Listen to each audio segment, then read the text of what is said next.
गम गम गणपते नमः। आज पौष मास के पावन बुधवार के दिन आइए श्रद्धा और भक्ति के साथ सुनते हैं बुधवार की पौराणिक कथा। साथ ही आज हम सुनेंगे धन समृद्धि और बरकत प्रदान करने वाली माता अन्नपूर्णा की भी पावन कथा। तो इन सभी कथाओं को पूरे मन, श्रद्धा और विश्वास के साथ अंत तक अवश्य सुनिएगा और प्रेम से बोलिए गणेश जी महाराज जी की जय हो। बहुत समय पहले की बात है। एक गांव में एक भाई और बहन रहते थे। भाई बहुत गरीब था जबकि उसकी बहन बहुत धनवान थी। समय बीतता गया। एक दिन बहन की ननद का विवाह तय हुआ, परंतु बहन ने न तो अपने गरीब भाई को विवाह में आने का निमंत्रण दिया और न ही उसे कोई चिट्ठी भेजी। भाई को यह बात बाहर के लोगों से पता चली कि उसकी बहन के यहाँ विवाह है। भाई ने अपने गांव वालों को यह बात बताई। गांव वालों ने अपनी सामर्थ्य के अनुसार भाई की मदद की। किसी ने चुनरी दी, किसी ने बिछिया दी और किसी ने साड़ी दी। जिनसे जितना बन पड़ा उन्होंने कन्या के लिए कुछ न कुछ दिया। भाई वह सारा सामान लेकर अपनी बहन के गांव पहुंचा। जब भाई बहन के घर पहुंचा तो उसकी भेंट बहन की देवरानी से हुई। देवरानी ने अंदर जाकर कहा, भाभी जी आपके भाई आए हैं। यह सुनकर बहन ने पूछा, कैसे आए हैं और क्या पहना है? देवरानी ने कहा, पैदल आए हैं, फटी पगड़ी और फटी हुई धोती पहने हुए हैं। यह सुनकर बहन बोली, मेरे ससुर हवेली के सामने दुकान में बैठे हैं, मुझे बहुत शर्म आती है। भाई से कहो कि पीछे वाले दरवाजे से अंदर आ जाए। भाई जैसे ही अंदर आया, बहन ने उसे एक कमरे में बंद कर दिया और बाहर से ताला लगा दिया। एक और घर में विवाह का उत्सव चल रहा था। गाजे बाजे बज रहे थे, मेहमानों को भोजन कराया जा रहा था, हंसी खुशी का माहौल था। और दूसरी ओर भाई उस बंद कमरे में अकेला पड़ा था।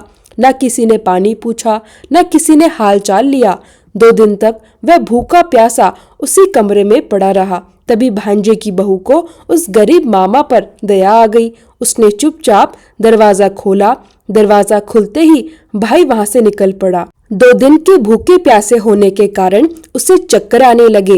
रास्ते में उसे गणेश जी का एक मंदिर दिखाई दिया। वह मंदिर के पास पहुंचते ही गिर पड़ा।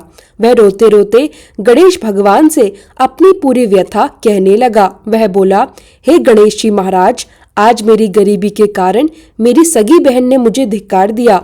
जब मैं घर जाऊंगा और मेरी पत्नी और बच्चे पूछेंगे कि वह विवाह से क्या मिठाई लाए हो, तो मैं उन्हें क्या जवाब दूंगा? यह सुनकर गणेश जी महाराज को उस पर दया आ गई। गणेश भगवान बोले, मेरे बगीचे से ककड़ी और तरबूज तोड़कर ले जाओ। भाई ने गणेश जी की आज्ञा मानकर ककड़ी और तरबूज तोड़े और झोला भरकर अपने घर की ओर चल दिया। घर पहुंचते ही बच्चों ने पूछा, पिताजी बुआ के यहाँ से हमारे लिए क्या लाए हो? जब भाई ने झोला खोला तो छोटे छोटे तरबूज सोने की गेंदों में बदल गए और जब बड़े तरबूज काटे गए तो उनमें से हीरे मोती निकलने लगे। पत्नी ने आश्चर्य से कहा, आप बहन के घर से इतना सब कुछ क्यों लाए? आपकी बहन ने हम लोगों को बहुत ज्यादा दे दिया है। भाई ने कुछ भी उत्तर नहीं दिया। गणेश भगवान की कृपा से उनके दिन बदल गए। भाई का काम धंधा खूब चलने लगा। धीरे धीरे घर में धन, गहने, कपड़े आने लगे और रहने के लिए सुंदर मकान भी बन गया। एक दिन पत्नी बोली, एक बार ननद जी को बुलाकर लाओ। भाई नए कपड़े और नए जूते पहनकर रथ में बैठकर बहन को लेने गया। देवरानी ने जाकर कहा, भाभी जी आपके भाई आए हैं। बहन ने पूछा, कैसे आए हैं और क्या पहना है? देवरानी बोली, रथ में बैठे हैं, पूरे ठाट बाट से आए हैं। बहन बोली, मेरे भाई को कहो कि हवेली के सामने से आए। मेरे ससुर, देवर और जेठ सब देखेंगे। इस बार बहन ने भाई का खूब स्वागत सत्कार किया। भाई बोला, बहन मैं तुम्हें लेने आया हूँ। बहन बोली, मुझे भी बहुत दिन हो गए हैं, चलो मैं भी चलती हूँ। भाई बहन को अपने घर ले आया। भाई और उसकी पत्नी ने बहन का बहुत आदर सत्कार किया। जो जो चीज उसने मांगी सब बनवा कर दी। बहन बोली, भाई मुझे एक ऐसी जूती चाहिए जो बोलती हो। भाई ने मोची को बुलाया और कहा, मेरी बहन के लिए ऐसी जूती बनाओ जो मुंह से बोले। भाई ने बहन को बहुत सारा धन देकर विदा किया, लेकिन जूती अभी तक नहीं आई थी। जैसे ही बहन रवाना होने लगी, उसी समय मोची जूती लेकर आ गया। जूती पहनते ही जूती बोल उठी, निर्धन भाई की पैसे वाली बहन, अगर गणेश जी का बगीचा ना होता तो आज क्या करती। बहन घबरा गई और पूछने लगी, यह आवाज कहाँ से आ रही है। भाई ने कहा, सुबह का समय है, शायद कोई जीव जंतु बोल रहे होंगे। भाई ने गाड़ी को जल्दी चलने को कहा। बहन के जाते ही पत्नी ने जिद की और सारी बात पूछी। तब भाई ने अपनी पूरी आप बीती सुना दी, कैसे बहन ने उसे भूखा रखा, कमरे में बंद किया और कैसे गणेश जी की कृपा से उसके दिन बदले। पत्नी बोली, अगर मुझे यह सब पता होता तो मैं आपकी बहन को कुछ भी नहीं देती। भाई बोला, सब कुछ गणेश भगवान की देन है। अगर वह मुझे कमरे में बंद ना करती तो क्या मैं गणेश जी के मंदिर में जाता। अंत में दोनों गणेश जी के चरणों में नतमस्तक होकर बोले, हे गणेश जी महाराज, जैसी कृपा आपने उस गरीब भाई पर की, वैसी ही कृपा अपने सभी भक्तों पर बनाए रखना। तो प्रेम से बोलिए, गणेश जी महाराज की जय हो। आइए अब सुनते हैं गणेश जी महाराज की अगली पौराणिक कथा। एक बार देवी तुलसी विवाह हेतु वर ढूंढने के लिए तीर्थ यात्रा पर निकली थी। वर की खोज करते करते वह गंगा किनारे जा पहुंची।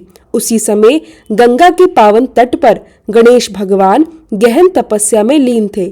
जब देवी तुलसी की दृष्टि तप में लीन गणेश भगवान पर पड़ी तो उन्हें देखते ही देवी तुलसी का मन मोहित हो गया। उनके हृदय में गणेश भगवान से विवाह करने की इच्छा जागृत हो उठी। मन में यह विचार आते ही देवी तुलसी स्वयं को रोक न सकी और वह सीधे गणेश भगवान के पास जा पहुंची।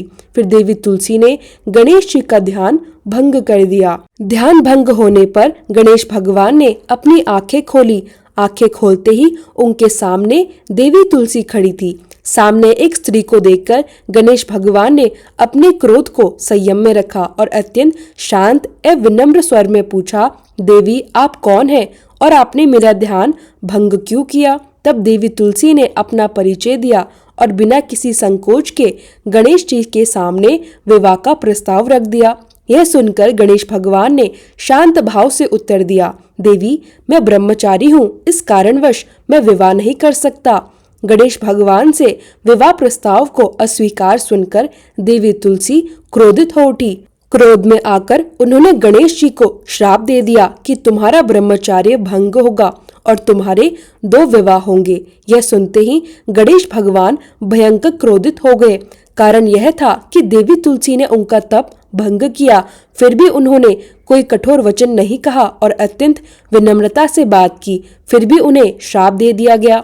क्रोध में आकर गणेश जी ने भी देवी तुलसी को श्राप दिया, तुम्हारा विवाह शंखचूड़ नामक एक असुर से होगा। एक देवी होकर भी तुम्हें एक राक्षस से विवाह करना पड़ेगा। यह श्राप सुनकर देवी तुलसी विचलित हो गई। वह भयभीत होकर विनायक जी के चरणों में गिर पड़ी और इस कठोर श्राप से मुक्ति की याचना करने लगी। देवी तुलसी की विनती देखकर गणेश भगवान का हृदय करुणा से भर गया। तब गणेश जी बोले, देवी मेरा दिया हुआ श्राप बदला नहीं जा सकता, वह अवश्य सत्य होगा। फिर आगे उन्होंने कहा, लेकिन अगले जन्म में तुम एक पवित्र वृक्ष के रूप में जन्म लोगी। तुम भगवान महाविष्णु की अत्यंत प्रिय हो जाओगी। भगवान विष्णु की पूजा में तुम्हारा एक विशेष और महत्वपूर्ण स्थान होगा। कलयुग में मानवों को तुम मोक्ष का मार्ग दिखाओगी। फिर गणेश जी बोले, लेकिन तुमने मेरा तप भंग किया है और मुझे ब्रह्मचारी होते हुए भी 2 विवाहों का श्राप दिया। इसी कारण मेरी किसी भी प्रकार की पूजा में तुम निषेध रहोगी। इस प्रकार देवी तुलसी गणेश भगवान की पूजा में निषेध हो गई। प्रेम से बोलिए गणेश भगवान की जय। आइए अब सुनते हैं भगवान गणेश जी की विवाह की पावन कथा। भगवान गणेश का मुख हाथी का है और उनका एक दांत भी टूटा हुआ है। इन्हीं 2 कारणों से उनका विवाह नहीं हो पा रहा था। इस बात को लेकर गणेश जी महाराज कई बार मन ही मन दुखी और नाराज रहा करते थे। उनके हृदय में यह पीड़ा थी कि सबका कार्य सिद्ध करने वाला गणपति स्वयं ही अपने विवाह से वंचित क्यों है। एक दिन एक देवता के आग्रह पर विनायक जी उसके विवाह में अपनी उपस्थिति दर्शाने के लिए गए। तब गणेश जी विवाह स्थल पर पहुंचे तो वहां उपस्थित कुछ देवताओं ने मिलकर भगवान गणेश के समय पर विवाह न होने के कारण उनका उपहास कराना शुरू कर दिया। देवताओं की यह हंसी और तिरस्कार गणेश जी के हृदय को गहराई से आहत कर गई, जिससे वे अत्यंत क्रोधित हो उठे। उसी क्षण उन्होंने मन में दृढ़ निश्चय किया, जब तक मेरा विवाह नहीं होता तब तक मैं किसी भी देवता का विवाह सफल नहीं होने दूंगा। भगवान गणेश के पास विवाह और अन्य शुभ अशुभ समाचार लाने का कार्य उनके प्रिय वाहन मूषकराज किया करते थे। अब जब भी मूषकराज किसी देवता के विवाह का समाचार लाते तो गणेश जी तुरंत उन्हें आदेश दे देते। आदेश पाते ही मूषकराज अपनी विशाल सेना के साथ उस विवाह के मंडप में पहुंच जाते और पूरे विवाह स्थल को तहस नहस कर देते। मंडप गिरा दिया जाता, बारात तितर बितर हो जाती और बाराती डर के मारे इधर उधर भागने लगते। इस प्रकार गणेश जी और मूषकराज की मिली भगत के कारण किसी भी देवता का विवाह संपन्न नहीं हो पा रहा था। देवलोक में चारों ओर चिंता और भय का वातावरण फैल गया। गणपति जी के इस व्यवहार से तंग होकर सभी देवी देवता एकत्रित होकर भगवान शिव और माता पार्वती के पास पहुँचे। सबने हाथ जोड़कर अपनी यह विराट समस्या उनके सामने रखी और समाधान की प्रार्थना की। भगवान शिव और माता पार्वती ने शांत स्वर में कहा, इस समस्या का समाधान केवल ब्रह्मदेव के पास ही संभव है। आप सभी ब्रह्मलोक जाएं। तब सभी देवी देवता माता पार्वती और महादेव जी को प्रणाम कर ब्रह्मलोक की ओर प्रस्थान कर गए। देवताओं की व्यथा को ध्यान से सुनने के बाद ब्रह्मदेव जी ने अपनी योग शक्ति से 2 दिव्य कन्याओं का निर्माण किया। उन कन्याओं के नाम थे रिद्धि और सिद्धि। वे दोनों ब्रह्मदेव जी की मानस पुत्रियां थी। ब्रह्मदेव जी उन दोनों कन्याओं को लेकर भगवान गणेश महाराज के पास पहुँचे। उन्होंने गणेश जी से विनम्र निवेदन किया कि वे रिद्धि और सिद्धि को ज्ञान और शिक्षा प्रदान करें। ब्रह्मदेव जी का मान रखने के लिए एकदंत भगवान ने रिद्धि और सिद्धि को शिक्षा देना स्वीकार कर लिया। अब हुआ यह कि जब भी मूषकराज किसी देवता के विवाह का समाचार लेकर आते, उसी समय रिद्धि और सिद्धि गणेश जी को अपनी मधुर बातों में उलझा देती थी। इसी कारण गणेश जी का ध्यान किसी और विषय में लगा रहता और दूसरी ओर देवताओं के विवाह शांति पूर्वक संपन्न हो जाते। कुछ समय बाद बुद्धि के देवता भगवान गणेश जी इस रहस्य को समझ गए। गणेश जी के क्रोधित होने से पहले ही परमपिता ब्रह्मदेव अपनी दोनों पुत्रियों के साथ वहां प्रकट हो गए। रिद्धि और सिद्धि को सामने देखते ही गणेश जी का क्रोध बढ़ने लगा, परंतु विनायक जी के मुख से कोई शब्द निकले इससे पहले ही ब्रह्मदेव जी ने अत्यंत शांत वाणी में कहा, हे गणेश जी, आपने स्वयं मेरी पुत्रियों को शिक्षा दी है। अब मुझे इनका विवाह योग्य कोई वर नहीं मिल रहा। मेरी आपसे विनती है कि आप ही रिद्धि और सिद्धि से विवाह कर मुझे धन्य कीजिए। ब्रह्मदेव जी की मधुर और शांत वाणी सुनकर गणेश जी का क्रोध शांत हो गया। उन्होंने यह विवाह प्रस्ताव हंसी खुशी स्वीकार कर लिया। विवाह के पश्चात भगवान गणेश जी को अपनी दोनों पत्नियों से 2 पुत्रों की प्राप्ति हुई। उनके नाम रखे गए शुभ और लाभ। तो आइए प्रेम से बोलिए गणेश भगवान की जय।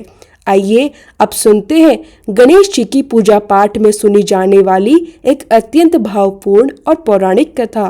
एक गांव में एक सेठ और सेठानी रहा करते थे। वे दोनों अत्यंत धार्मिक स्वभाव के थे और भगवान गणेश जी के अनन्य भक्त थे। बिना किसी चूक के वे हर बुधवार को गणेश जी का व्रत रखते थे और संध्या समय ब्राह्मण को भोजन कराने के पश्चात ही अपना व्रत खोलते थे। सेठ जी का परिवार काफी बड़ा था। परिवार के सभी सदस्य आपस में बड़े प्रेम, सौहार्द और भाईचारे के साथ रहते थे।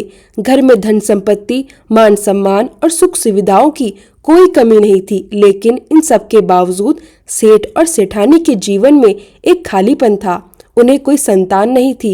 इसी बात को लेकर परिवार और गांव के लोग तरह तरह की बातें किया करते थे। कुछ लोग सेठानी को बांझ तक कह दिया करते थे। इन कटु वचनों को सुनकर सेठ और सेठानी दोनों ही मन बहुत दुखी रहते थे, लेकिन वे अपनी पीड़ा किसी से नहीं कह पाते। एक दिन आया बुधवार का। सेठ और सेठानी विधि विधान से भगवान गणेश जी की पूजा संपन्न करके मंदिर से बाहर आ रहे थे। तभी मंदिर की सीढ़ियों पर उन्होंने एक छोटे से बालक को अकेले बैठा हुआ देखा। बालक को देखते ही दोनों उसके पास पहुंचे और बड़े स्नेह से पूछा, बेटा, तुम्हारे माता पिता कहाँ हैं? लेकिन वह बालक अभी तक ठीक से बोलना नहीं सीख पाया था, इसलिए वह कुछ भी नहीं कह सका। सेठ और सेठानी वही सीढ़ियों पर बच्चे के पास बैठ गए और शाम तक उसकी प्रतीक्षा करते रहे। उसी समय पंडित जी, सेठ जी और उनके नौकरों के आसपास के गांव और गलियों में जाकर बच्चे के माता पिता को खोजने की बहुत कोशिश करते हैं, लेकिन कहीं से भी बच्चे के माता पिता या उसके खोने की कोई खबर नहीं मिली। अंत में पंडित जी ने सेठ और सेठानी से कहा, आप इस बालक को अपने घर ले जाइए। यदि इसके माता पिता यहाँ आएंगे तो मैं स्वयं उन्हें आपके पास ले आऊंगा। यह सुनते ही सेठ और सेठानी की खुशी का कोई ठिकाना नहीं रहा। वे दोनों उस नन्हे से बालक को बड़े प्रेम और आनंद के साथ अपने घर ले गए। सेठानी ने अपने आराध्य भगवान श्री गणेश जी के नाम पर उस बालक का नाम गणेश रख दिया और बड़े ही स्नेह, ममता और अपनापन से उसका पालन पोषण करने लगी। कुछ दिनों के पश्चात उसी गांव में एक ठग पति पत्नी आए। उनका उद्देश्य था गांव के सबसे अमीर व्यक्ति को ठगना। वे दोनों गणेश मंदिर की सीढ़ियों पर बैठकर आपस में योजना बना ही रहे थे कि तभी वह पंडित जी आ पहुँचे। गांव में अनजान लोगों को देखकर पंडित जी ने पूछा, क्या आपका कोई बच्चा खो गया है? चोरी ठगी के लिए बहाने की तलाश में लगे उन दोनों ठगों ने तुरंत हाँ में उत्तर दे दिया। तब पंडित जी ने कहा, चिंता की कोई बात नहीं है, आपका बच्चा एक सेठ जी के घर में पल रहा है। यह कहकर पंडित जी उन दोनों ठगों को सेठ जी के घर पर ले आए। जब यह खबर सेठ और सेठानी को मिली कि गणेश के माता पिता आ गए हैं तो दोनों बहुत दुखी हो गए। फिर भी सेठ जी ने उन दोनों पति पत्नी को एक रात के लिए अपने अतिथि गृह में ठहरा दिया, लेकिन वे दोनों ठग केवल मौके की तलाश में ही थे। उसी रात जब घर के सभी लोग सो गए तब वे दोनों ठग चुपचाप एक एक करके सभी कमरों की तलाशी करने लगे। अंत में वे तिजोरी वाले कमरे में पहुंच गए। तलाशी के दौरान हो रही हल्की से आवाज से सेठ जी का एक नौकर जग गया। वह आवाज की दिशा में धीरे धीरे चलता हुआ तिजोरी वाले कमरे के पास पहुंचा और चुपके से अंदर झांक कर देखा। उसने देखा कि दोनों मेहमान कीमती सामान चुरा रहे हैं। यह दृश्य देखते ही नौकर ने तुरंत कमरे के बाहर की कुंडी लगा दी और जोर जोर से चोर चोर चिल्लाकर पूरे घर में शोर मचा दिया। शोर सुनते ही घर के सभी लोग इकट्ठा हो गए। सेठ जी ने दोनों चोर पति पत्नी को कमरे से बाहर निकलवाया और सुबह होते ही पंचायत में पेश कर दिया। सेठ जी ने सरपंच जी को पूरा घटनाक्रम बताया और स्पष्ट कहा कि ये दोनों पति पत्नी चोर हैं और अब वे अपने पुत्र गणेश को इन्हें नहीं सौंपेंगे। लेकिन वे दोनों ठग अपनी जिद पर अड़े रहे और बच्चे को ले जाने की मांग करते रहे।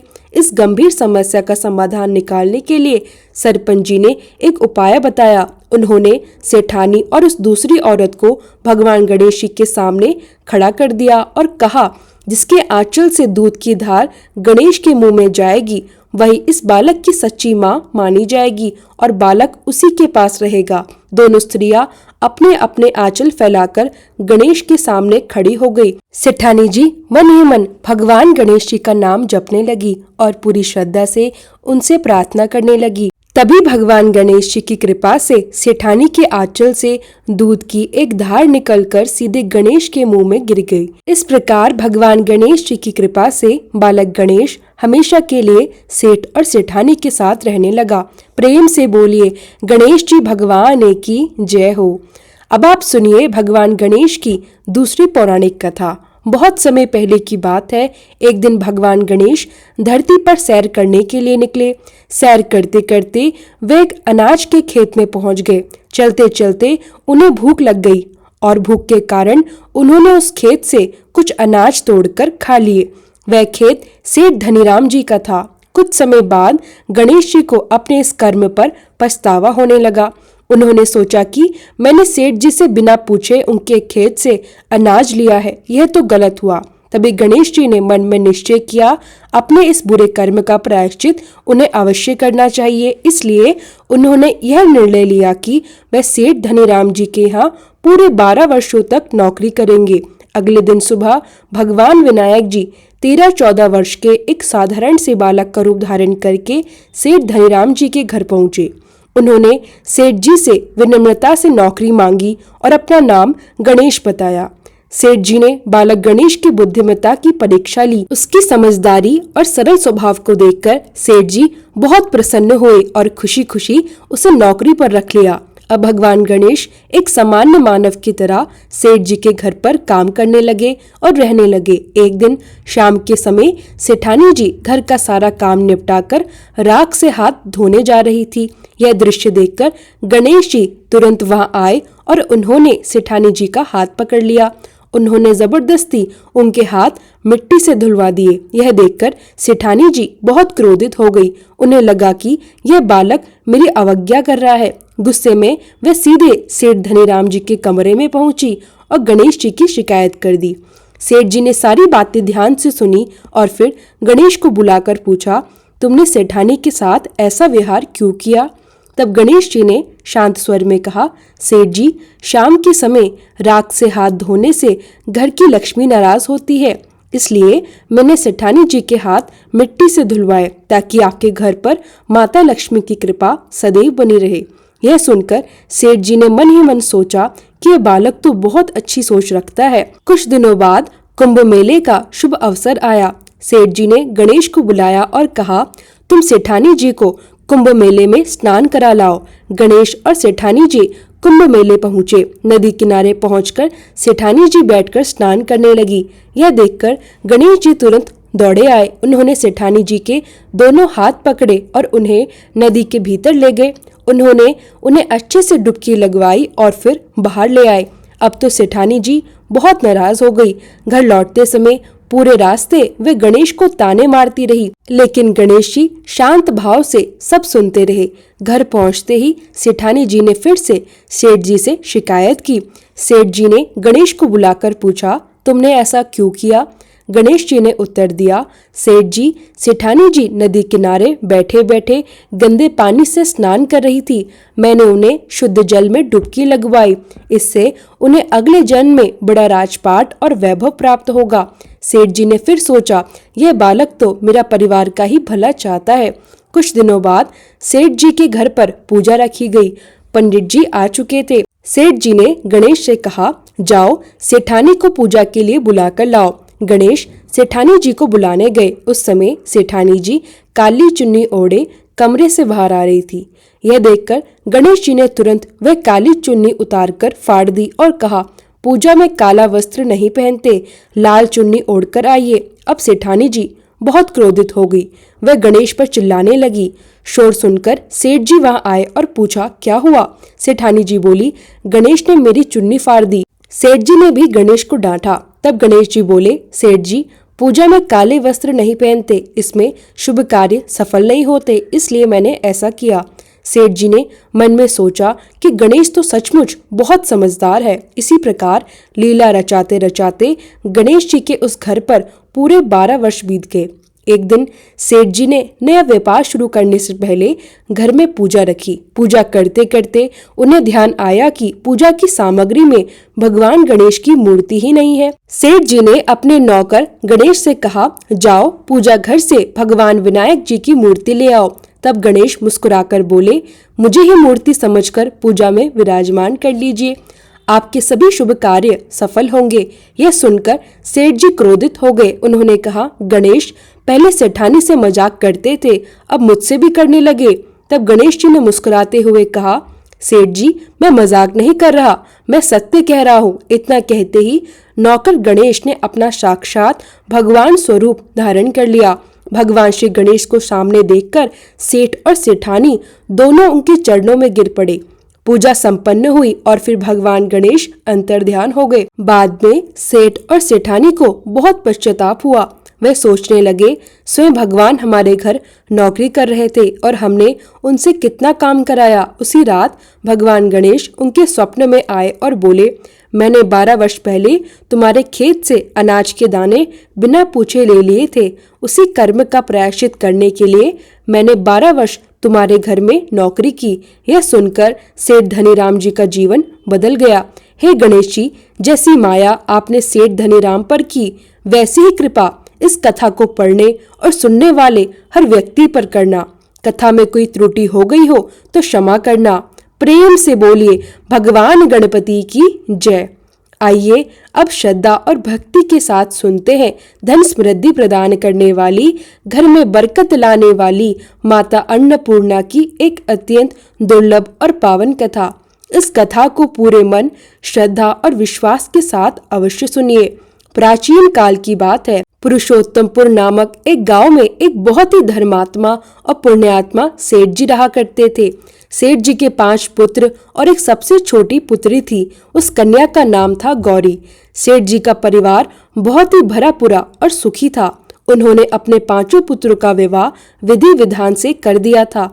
जब उनकी सबसे छोटी बेटी गौरी विवाह के योग्य हुई तो उन्होंने उसका विवाह दूसरे नगर के अपने ही समान धनी और प्रतिष्ठित परिवार में करा दिया। अब सेठ जी की पुत्री गौरी दुल्हन बनकर जिस घर में गई, वहाँ उसका पति अपने माता पिता का इकलौता पुत्र था। गौरी बड़ी आनंद और प्रसन्नता के साथ अपने ससुराल में रहने लगी।